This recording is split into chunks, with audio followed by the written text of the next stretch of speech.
Hello, everyone, and thank you for coming to listen to me talk. And today I'm going to be discussing a little bit about transhumanism and socialism versus capitalism.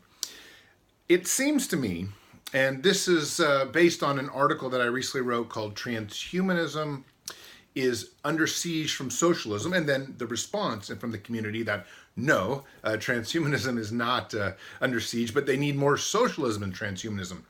So it seems to me there is a conflict growing in the transhumanist community. And the transhumanist community, I would say, is largely made up of mostly leftists, mostly socialistic-minded people. I don't know if they're all socialists. And young people who don't have a significant net worth yet and are, I don't want to say struggling to live, but don't have that much money yet. Whereas on the right-hand side, there's a very smaller amount, mostly academics and CEOs, executives in transhumanism that have a lot of money. And those are more libertarian-leaning people. I happen to be a libertarian. I ran for the candidacy for governor in California in 2018 as on the libertarian ticket. So the conflict, though, seems to be getting worse and worse. And I think Trump is making it worse. Trump is, even though he's a Republican, he's a little bit of has some libertarian ideas. But, basically it's become a very politicized event in transhumanism where there is so much, I guess, a resentment between the socialists against the libertarians, or maybe you can say it's the liberals versus the conservatives. But whatever it is, it seems to be growing. I do think the most important thing for transhumanism moving forward is that we are going to embrace radical technologies, and we are free to do so. That is a very libertarian concept. The problem, though, is that a lot of the younger generation of transhumanists would like to see, I guess, the innovators share their innovations and their scientific research freely with those people who don't have the means to afford them, the socialists. And of course, libertarians don't want to share anything. Libertarians will share upon wanting to do so on their own will, and not because the government has stated that, or not because of any other reason. But the socialists believe that the government should be involved in force, either through taxation or just through pure force, that those innovators, for example, in Silicon Valley, must give back to, the rest of the world.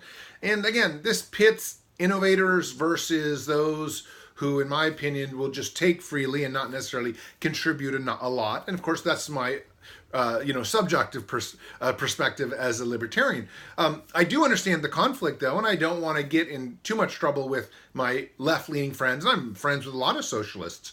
And I do believe in a universal basic income too. It's not that I'm completely out of whack libertarian. I'm actually a left-leaning libertarian.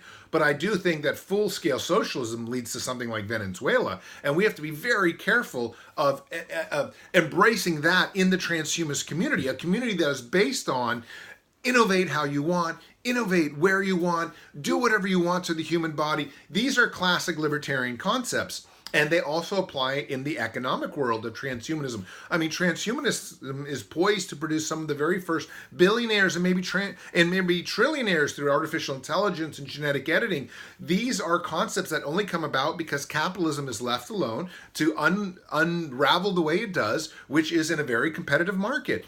And I think we need to embrace that to let transhumanism thrive to the maximum way that it can. Of course, the socialists would say, no, we need more regulation. We need oversight, all these other things by the government. But, historically speaking, a lot of the best innovations that have come about have not come about through oversight from the government. They've come about through libertarian and free-thinking means where people just did what they want to do, and they came up with a great idea, and it made a lot of money. And I think that path is the best one to continue forward, and I'm hoping that other people will understand that. But in the end of the day, I wrote this article, Transhumanism is Under Siege from Socialism, and a bunch of responses from the community came back saying, no, transhumanism needs socialism in it to make equality and all the technologies available to everybody. And, that's a conflict that you can work out today and talk about it and discuss. But I stand where I stand, and I'm a San Francisco Bay Area guy, a businessman and an entrepreneur. So naturally, I stand on the side of free market capitalism and those kinds of things. But thanks for listening, and I hope you have a great event and great conference, and a good time discussing in the context of transhumanism, socialism versus capitalism, and also libertarianism. Thank you.